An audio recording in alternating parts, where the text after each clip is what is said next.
Chapter 11. "Walkies!" I cried, and dropped Streaker onto the whirring track. There was a startled yelp as Streaker was caught by the carpet and hurled backwards at high speed. She shot off the rear of the track, whizzed out through the door, rocketed across the kitchen, and ended up with her backside rammed in the open front of the washing machine, which luckily wasn't switched on. Streaker fixed me with a bewildered gaze, as if to say, "How on earth did I get into this position?" Her front paws were firmly on the ground, but the back half of her was even more firmly wedged in the washing machine. I ran over and tried to pull her out as gently as I could, but Streaker was jammed there like King Arthur's sword in the stone. "Now what?" Tina gave me a silent shrug. "She can't move," I went on. "We've got to get her out. We need help." Tina shrugged again. "What kind of help?" she said. "Who do we ask? Plumbers? A garage? Fire brigade?" "Fire brigade!" I leapt to the telephone. "They get cats out of trees and things, don't they? Maybe they get dogs out of washing machines." It seemed a logical answer to me. The fire brigade could toddle around and they'd have Streaker out in a jiffy. However, this was where we hit our next little problem. I wanted to ring the fire station and have a friendly chat about stuck dogs. But you can't ring the fire station without dialing 999. The telephone was answered immediately, and I kept saying, "Look, this isn't an emergency, but..." The next thing we heard was, "Dee-doo, dee-doo, dee-doo." Talk about embarrassing. 2 fire engines screeched to a halt outside, and moments later the house was full of firemen racing around, uncoiling hoses and dashing upstairs, waving axes, ready to break down any doors.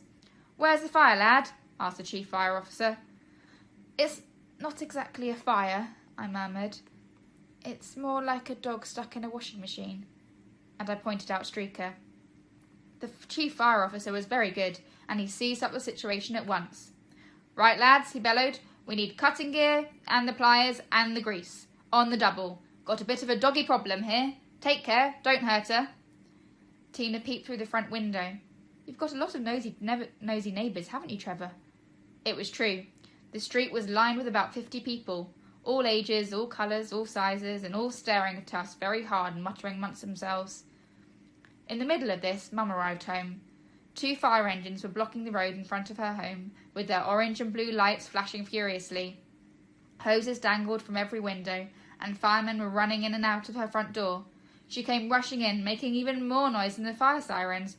"Where's the fire? My house is going up in flames! Is everyone safe?" The chief fire officer tried to calm her and helped her into an armchair. "Don't worry, madam. There's no fire, but your dog's stuck in your washing machine." "Streaker!" cried Mum, leaping up at once. "She's being tumble-washed. She'll drown. Oh, the poor dog. Get her out." "It's all right," explained the chief fire officer, calming her again. "She's going to be fine. The machine isn't on. She just has a stuck bottom. It won't take long." At that moment, one of the firemen shouted, "She's out, Chief. No problem." And Streaker went whizzing around everyone, barking with delight, jumping up and trying to lick their faces, and generally looking remarkably cheerful and unhurt by her little adventure. The firemen all had a good laugh about it, and Streaker probably got more pats than she'd had since she was born. Mum made them all a cup of tea. After that, they climbed back into their glorious machines and tootled back to the station. Mum waved them goodbye, all smiles, then came back inside and shut the front door with an ominous bang. She glared at her exocycle, her tights, and the old stair carpet. I could tell she knew there must be a connection between this weird contraption in the front room and Streaker getting jammed in the washing machine. "Right then," she hissed. "Let's hear it, Trevor, and it better be good." My heart sank, rather like the Titanic, only a lot faster and with no survivors. "It was my idea, Mrs. Larkey," said Tina, looking Mum straight in the eyes. "Really?" Mum sounded as surprised as I was. What was Tina up to? I knew better than to own up at this point. It was best to let Tina get on with it. "I suggested we build a dog exercising machine." Mum glared at the stair carpet. "A dog exercising machine," she repeated. "Using my best tights, I see." Tina nodded. "I pedalled a bit too fast and Streaker fell off and got stuck. We couldn't get her out," I batted in. "We were worried about her, so we..." "Called the fire brigade," Mum finished off for us. For several moments she just stared at the contraption we had built.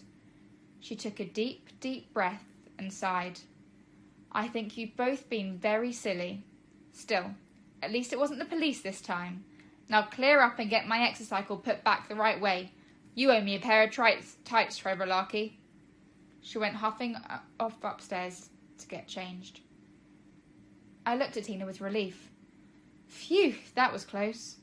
Why did you tell her it was your idea? She gave a little shrug. How many friends have you got? She asked. I was a bit taken aback. Friends? I don't know. I've never counted. Not all that many, I suppose. How many? She insisted. I thought for a few moments. I know quite a few people, I stalled. I didn't want to say any more. It was too embarrassing. Tina folded her arms. I could feel her eyes drilling into me. I don't mean people you know. They don't count. How many friends? Boys or girls? I asked, still stalling as much as possible. Either. Both, Tina answered nonchalantly. My face was burning. It must have been bright red. One, I admitted. Me? Asked Tina. Of course, I snapped. She gave me a quick sideways glance. That's all right then, she said quietly.